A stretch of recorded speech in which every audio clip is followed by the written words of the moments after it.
All right, here we are with Highlands TV, and we're here with Steve Rosa. Hello, Aussie. What's happening here tonight, Steve? Mate, g'day. We have our monthly tourism after hours. It's basically a networking function for the tourism industry and the business sector throughout the Southern Highlands here. Gives them a chance over one quick hour from 6 o'clock to 7 o'clock. We have it in a different venue every month. We have our host this month is the Morris brothers here and at the winery, so Brother Anthony is hosting tonight. And it's a social, easy-going sort of an event where people can meet each other for the first time, cross-fertilise some opportunities with each other, and basically just have a good evening all up. Here we are with Highlands TV and Morris Brothers here, and this is Brother Anthony. Brother Anthony, what a beautiful chapel. Is this Thank new? You.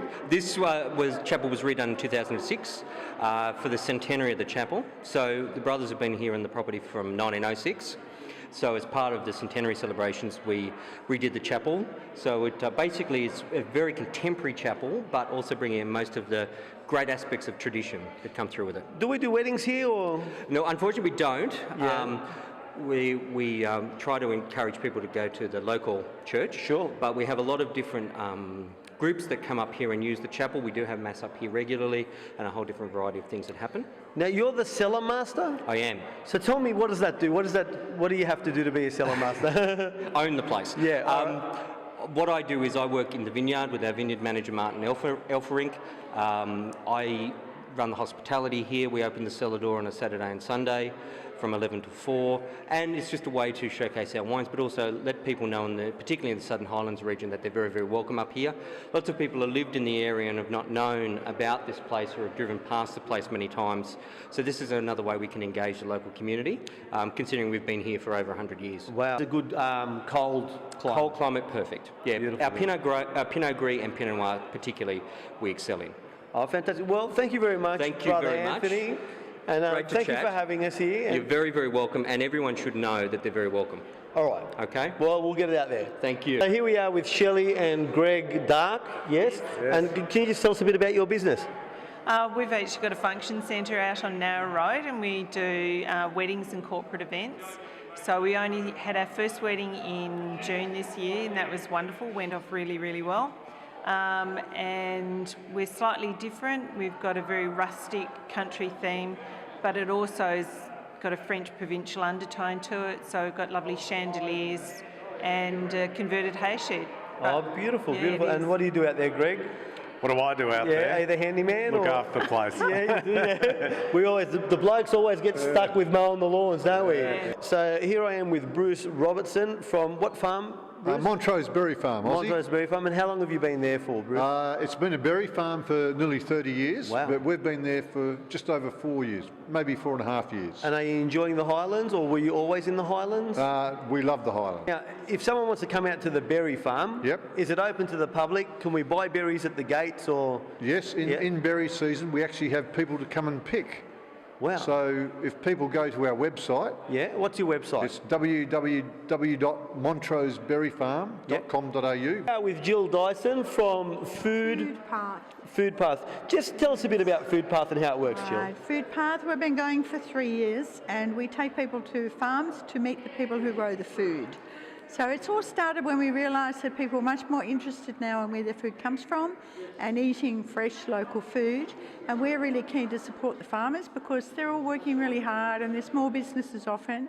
And so it's a really nice sort of connect. You put the people in touch with the growers and in touch with the fresh food. Oh, fantastic. So over the 3 years we've changed and grown, and we're offering different products. We do quite a bit for conferences now and for groups as well, which is good. That's midweek, and on the weekends we do things for the locals and the visitors. This is Kathy. Mrs. Barnsley, come forward. Actually, you should talk to her because... No, you both of you. Are we all in? Are we all in or what?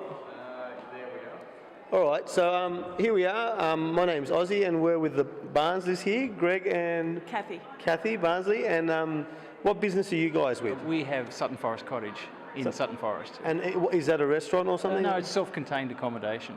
Oh, fantastic. And how long have you been doing that for? About 3 years. 3 years, yeah. And has it been going well for you? Very well, yeah. And your partnership or association with Highlands Tourism, has that helped your business? Yeah, certainly. Yeah.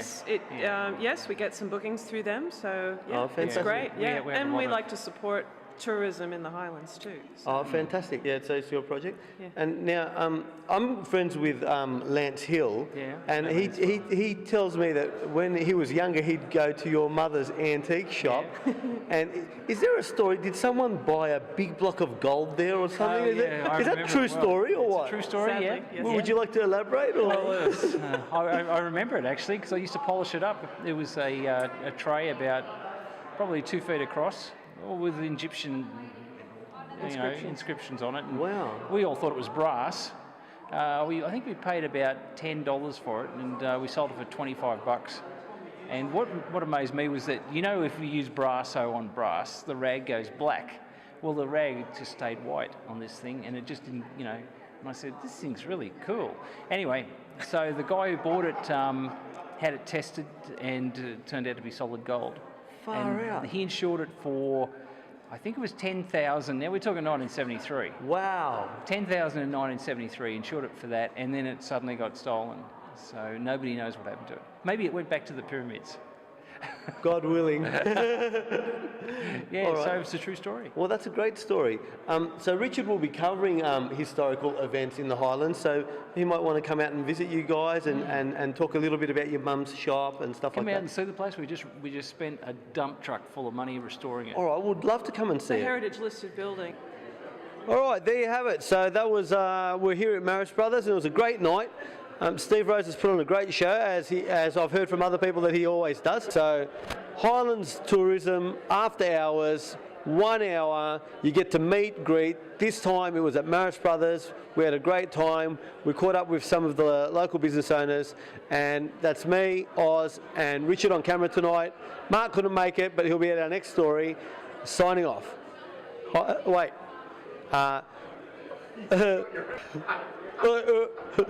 HighlandsTV.com.au. HighlandsTV.com.au. Everyone's laughing at us now. We'll have the outtakes on this. Yabba da, yabba da, yabba da. That's all, folks.